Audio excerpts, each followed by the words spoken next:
लेहमध्ये दरड कोसळल्यानं महाडचे काही पर्यटक अडकले। लेह मनाली मार्गावर दरड कोसळल्यानं 2 दिवसांपासून 9 जण अडकून पडले। कडाक्याच्या थंडीत प्रतिकूल स्थितीत रस्त्यात अडकल्यानं प्रकृती चिंताजनक आहे। महाडचे अमोल महामुंडकर, समीर सावंत आणि राजेंद्र दरेकर कुटुंबासह अडकून पडलेत। 2 डिग्री सेल्सियस मध्ये अनेक जण उपाशी अवस्थेमध्ये असल्याची ही माहिती समोर आली आहे। सध्या दरड हटवण्याचं काम सुरू असलं तरी सातत्यानं नवीन दरड कोसळतीये, त्यामुळे मार्ग मोकळा होण्याचा काही निश्चित अंदाज सांगू शकत नसल्यानं अमोल यांनी याबाबतची माहिती दिली आहे। प्रशासनाकडून मदत मिळावी तसेच अडकलेल्या प्रवाशांपर्यंत तातडीनं अन्न, औषधं आणि गरम कपड्यांची मदत पोहोचवावी अशी विनवणी सुद्धा मागणीही होती आहे।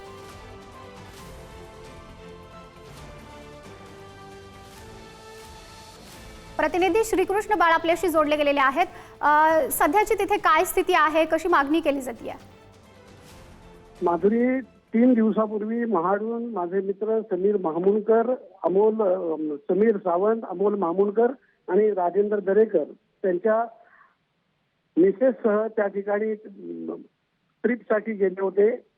आज सकाळीच त्यांच्याकडनं ही माहिती प्राप्त झाली। त्यांचा इथला संपर्क होत नाहीये। एकंदर ती 8 लोक आहेत महाडमधून लेह लडाख करता गेलेली आणि त्या ठिकाणी दरड कोसळल्या कारणाने संपर्क होत नाहीये। 2 दिवसापासून ते रस्त्यावरती अडकलेत। थंडी प्रचंड आहे अशी माहिती त्यांनी त्यांच्याकडून जे संदेश आले त्या संदेशावरनं प्राप्त होते। महाडमधून स्थानिक प्रशासनाकडून जिल्हा प्रशासनाकडे या संदर्भात संपर्क करण्यात आल्याची माहिती तहसील कार्यालयातून प्राप्त झाली आहे।